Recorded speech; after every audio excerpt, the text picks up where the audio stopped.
এনেকৈ মই এতিয়া আজি গছপুলি ৰুব আহিছোঁ। আপোনালোকক দেখুৱাওঁ। এই গাঁতবোৰ খান্দিলোঁ এনেকৈ।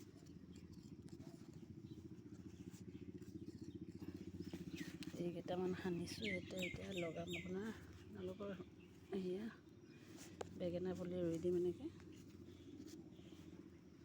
এঠাইৰ পৰা উঠাই অনা হৈছে মিস্ত্ৰী কাম কৰি থকাৰ বাবে। তাতে কিবা বনাম সেইডোখৰত, সেইকাৰণে বেঙেনা পুলিটো উঠাই আনি লাগিবৰে হৈছিলে। বেঙেনা ফুল ফুলিছিলে, সেইকাৰণে আৰু কাটি পেলাব বেয়া লাগিছে, সেইকাৰণে উঠাই আনি এক জেগাত ৰুই দিলোঁ। এইটো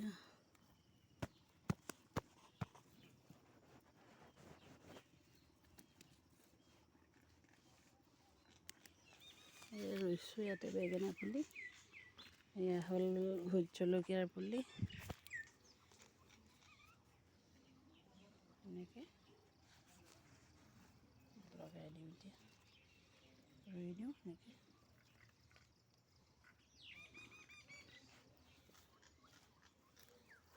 আমি যিহেতু গছ পুলি সকলোৱে ৰুবই লাগে, আৰু মই সৰুৰ পৰাই গছ ৰুই খুব ভাল পাওঁ।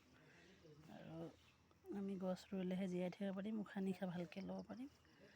আৰু নিজে ঘৰত খেতি কৰি জলকীয়া বেঙেনা লগাই খালে, এইবিলাক সাৰ মৰা বজাৰত সেইবোৰ খোৱাতকৈ নিজে লগাই আমাৰ মাটি অকণমান এডোখৰি থাকিলে লগাই খালে ভাল।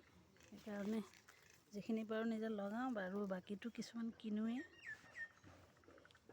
যিখিনি আৰু লগাব পাৰোঁ তেনেকৈ লগাওঁ। আৰু দুডালমান আছে পুলি, সেইকেইটা লগাওঁ। এডাল জলকীয়া,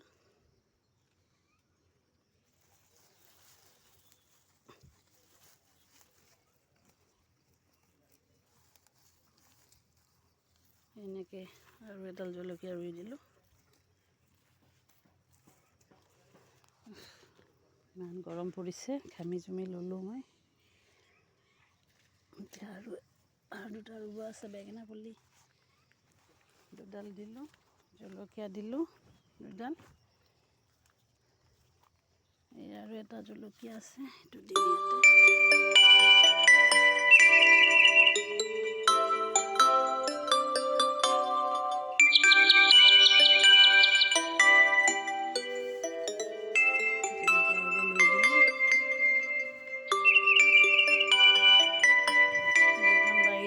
ভাতকেৰেলাবোৰ ডাঙৰ হৈছে, ভাতকেৰেলাবোৰ ছিঙিম এতিয়া।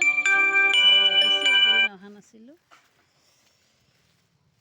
ভাতকেৰেলাবোৰ ডাঙৰেই হৈছে।